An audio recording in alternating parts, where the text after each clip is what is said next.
दिन था, चीखें थी जो आसमान को चीर रही थी, लहू की बू बारूद की बू के साथ मिल गई थी। इंसानी अज़ा के टुकड़ों और लाशों के बीच भारी कदमों से मैं अपने ज़हन को ढूंढ रहा था। हमेशा की तरह एक गरीब का बेटा शहीद हो गया था, मेरा ज़हन शहीद हो गया था। आंसू उनके आंखों के बंद तोड़कर चेहरे के छुरियों में जज़ब हो रहे थे। मैंने कब दुआ दी थी कि मेरा ज़हन शहीद हो जाए और मैं शहीद का बाप कहलाऊं। मुझे तो मेरा बेटा चाहिए, मुझे शहीद नहीं चाहिए। ये मंजर सिविल अस्पताल के बाहर खड़े एक रिटायर्ड बूढ़े उस्ताद के थे, जो आज 1 माह गुजर जाने के बाद भी अपने बेटे को याद करते हुए रो रहा था। वकला पर आज क़यामत की घड़ी थी। आज 8 अगस्त 2016 का दिन था और ये उन पर दूसरा हमला था। पहले भी हमले होते रहे, उनकी कोई निशानदगी नहीं हो सकी। किसी को नहीं पता लगता कि कौन जिम्मेदारान हैं, मगर इस दफा फैसला करने वाला और तफ्तीश करने वाला कोई आम जज नहीं, काजी फैज ईसा थे। इस फैसले ने काजी फैज ईसा को पूरे मुल्क में एक पहचान बना दी थी। आज पूरा पाकिस्तान काजी फैज ईसा को इस फैसले की वजह से जानती थी। काजी को तो लोग अब जानने लगे थे, मगर काजी के वालिद को एक जमाने में पूरी दुनिया जानती थी। काजी फैज ईसा का वालिद जस्टिस ईसा बलूचिस्तान के पहले शख्स थे जिन्होंने बैरियट लॉ लंदन से कर रखा था और लॉ की डिग्री लेने के बाद वो वतन वापस आ गए थे और उसके बाद उन्होंने मुस्लिम लीग ज्वाइन कर ली थी और वो मुस्लिम लीग बलूचिस्तान के वाहिद सेंट्रल चीफ एग्जीक्यूटिव के मेंबर थे। हाँ, तो काजी फैज ईसा ने 26 अक्टूबर 1959 को जस्टिस ईसा के घर आंख खोले। बुनियादी तालीम क्वेटा से हासिल की, ए लेवल और ओ लेवल के इम्तिहानात कराची से पास किए और उसके बाद आला तालीम के लिए इंग्लैंड चले गए। वहां उन्होंने बार प्रोफेशनल के एग्जामिनेशन पास करने के बाद इंस ऑफ कोर्ट लंदन में बतौर वकील अपनी ड्यूटी सर अंजाम देनी शुरू कर ली। कुछ ही अरसे बाद पाकिस्तान चले आए। पाकिस्तान की पहली खातून जज जस्टिस आयशा मलिक के चैम्बर में काम करने लगे, जिनका चैम्बर कराची में सबसे ज्यादा मशहूर था। उनकी तहरीरें पाकिस्तान की मशहूर अखबारात की जीनत बनती रही थी। उनकी तहरीरें पाकिस्तान के मशहूर अखबारात की जीनत बनती रही हैं।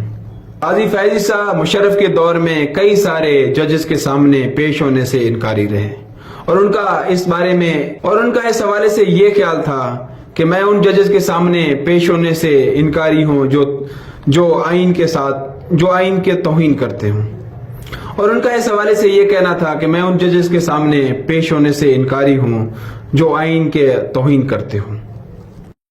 और फिर अचानक सुप्रीम कोर्ट के फैसले ने काजी फैज ईसा की जिंदगी में एक बड़ी तब्दीली लेके आई।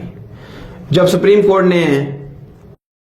कोर्ट ने पीसीओ के साथ ओथ लेने वाले जस्टिस की मंजूरी मुस्तफा कर दी और बलूचिस्तान भर से काफी सारे इस्तीफा सुप्रीम कोर्ट में जमा हो गए। किसी ने खूब कहा था कि मुफ्त शराब काजी को भी हिलाल। काजी काला कोट पहने कई गाड़ियों की लाहो लश्कर में सायरन बजाते बलूचिस्तान हाई कोर्ट पहुंच गए थे। अब वो एक जज नहीं बल्कि इस अजीम अदलिया का चीफ जस्टिस बन गए थे। लोगों की उम्मीदें उनके साथ बंध गई थी और लोग ये उम्मीद कर रहे थे कि ये वो उन लोगों को इंसाफ दिलाएंगे जो लोगों को इंसाफ दिलाते इस जुल्म का शिकार बन गए थे और उन्होंने इस केस की भरपूर अंदाज में पैरवी की और उनके रिमार्क्स आज भी कानून की हैसियत रखते हैं। उसमें उन्होंने वाज़ेह कहा था कि ये सिक्योरिटी फेलियर और सिक्योरिटी इंटेलिजेंस सर्विसेज की नाकामी है, ताकि हमले का अंदेशा दहशतगर्द तंजीमों की तरफ से धमकी से हो चुका था। मजीद ये कि वफाक के दरमियान और सूबे के दरमियान कोऑर्डिनेशन न होने के बराबर है और न होने की इंतहा यहां तक है कि दाखिली अमूर के हवाले से वो एक दूसरे से राय भी नहीं लेते और मजहबी इंतहा पसंदी मीडिया और मसाजिद के जरिए दिन की रोशनी में रियासत की पुश्तपनाही में अपनी इंतहा को पहुंची और इसी तरह के मामलात इस तरह के वाकयात का सबब बनते हैं। और मजीद उन्होंने इस केस के हवाले में रिमार्क्स देते हुए कहा कि मजीद उनका यह कहना था कि 2014 में एपीएस वाकये के बाद हुकूमत की तरफ से नेशनल एक्शन प्लान बनाने का जो एक उस पे अमल दरामद मुकम्मल तौर पे ना हो सकी और वो नाकाम हो गई थी, जिसकी वजह से इस तरह के हादसात पेश आए। इस तरह का जामिया और सख्त रिपोर्ट पाकिस्तान के अदलिया की तारीख में पहले कभी सामने ना आ सके, और ये रिमार्क्स काजी फैज ईसा के थे, जिन्होंने काजी फैज ईसा की एक पहचान पूरे मुल्क भर में बना दी थी। और दोबारा हमें काजी फैज ईसा हुदैबिया मिल्स पेपर के केस में सरगर्म नजर आते हैं। हुदैबिया पेपर मिल के केस के रिमार्क्स के हवाले से जानने से पहले हमें इस केस को समझना जरूरी है। यह केस नवाज शरीफ खानदान पे 2000 के दहाई में सामने आया था, जब उस वक्त के वजीर खजाना इसहाक डार ने एक बयान में कहा था कि 48 करोड़ डॉलर जो है ना नवाज शरीफ के खानदान के मुख्तलिफ बैंक अकाउंट्स के जरिए से दुबई मुंतकिल किए गए थे। और उसके बाद फिर इसहाक डार अपने इस बयान से वापस मुड़े, और हुदैबिया पेपर मिल और Panama leaks case Nawaz Sharif को नाअहल बना चुके थे, जिसका यही तवक्को किया जा रहा था। पाकिस्तान भर के तज्जिया निगारों का यह कहना था कि यह केस ओपन शट मामला है, कि इसमें कुछ भी नहीं है और नवाज शरीफ नाअहल ही रहेंगे। लेकिन काजी ने वो कर दिखाया कि जिसका लोगों को अंदाजा तक नहीं था। काजी ने इस फैसले के बारे में रिमार्क्स देते हुए ये कहा कि अगर इसका फैसला हो चुका है तो दोबारा सुप्रीम कोर्ट में ये केस दोबारा क्यों दायर कर दिया गया।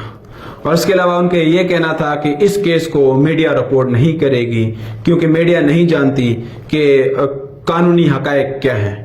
और उनके अलावा उन्होंने पैमरा को सख्त अहकाम जारी किए थे कि अगर पैमरा ने किसी भी मीडिया चैनल ने इस केस को रिपोर्ट किया और पैमरा ने अगर उनके खिलाफ कार्रवाई नहीं की तो पैमरा के खिलाफ तौहीन अदालत का केस दायर कर दिया जाएगा, जिसकी वजह से मीडिया मालकान ने मीडिया को चुप करा दी। और उसके बाद हमने देखा कि उसके ऊपर मजीद जजमेंट ये थे, और हमने देखा कि किस तरीके से काजी फैज ईसा ने नवाज शरीफ को इस मामले में क्लीन चिट थमा दी, और नवाज शरीफ एक दफा दोबारा फिर बहाल हो गए थे, और नवाज शरीफ के खानदान इस केस से बच चुका था। तो फिर इसी तरह काजी का यह कहना था इस केस के हवाले से कि इस केस में कोई भी जामिया दलाइल नहीं आए अदालत के सामने, कोई भी सबूत नए पेश करने में नाकाम हो चुकी है। तो पूरे का पूरा पाकिस्तान इस केस के हवाले से अपना सर पकड़ के बैठ गई कि किस तरह काजी फैज ईसा ने नवाज शरीफ के खानदान को इस केस में बचाया। हरीफ इमरान खान नहीं बल्कि इमरान खान का हरीफ काजी फैज ईसा भी बन गए थे।